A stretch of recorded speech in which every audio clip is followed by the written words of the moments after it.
What is going on, guys? Black the Tech Guy here, back with a quick tutorial. So I'm going to show you how to export photos from your iPhone or your iPad to your computer or directly to an external hard drive using your Mac. Fairly easy, and you don't have to worry about buying like more cloud storage. You don't have to use like Amazon Photos if you don't want to use Amazon Photos, although I still recommend Amazon Photos if you're an Amazon user.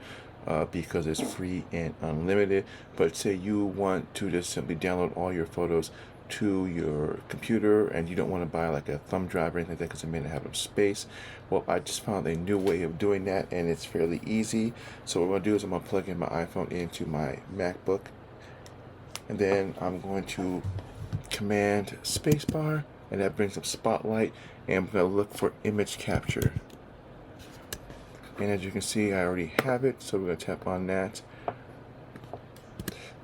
And then from here, as you can see, it's already loading up all of my photos from my phone, and it's basically allowing me to export it to whatever I want. So as you can see here in the corner right there, that is my iPhone, and as you can see here, it shows download all as a selection, and then import to. Now this is where you get to decide where you want to actually add or store your photos. Now I prefer to store them off on an external hard drive, so if you have a large enough external hard drive, you can simply just plug it into your Mac, and this will also work if you have it plugged into your dock as well, and you can simply just select from the options you have, or you can simply just select from your photo app, or you can simply put it into pictures if you wanted to. It just depends on the amount of storage you have on your computer. I'd recommend just putting it all onto an external hard drive. Once you've selected what you wanted, you simply just hit download all, and depending on how many photos and videos you have, it will take some time. It could take you a couple of hours.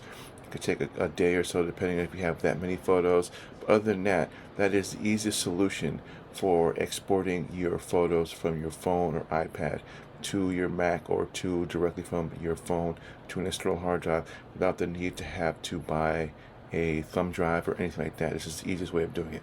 So that's all that I got. This is a tutorial that I want to thank you guys for watching. And again, my name is the Tech Guy. Stay tuned for more tutorials, and I'll see you guys in the next video. Enjoy your week.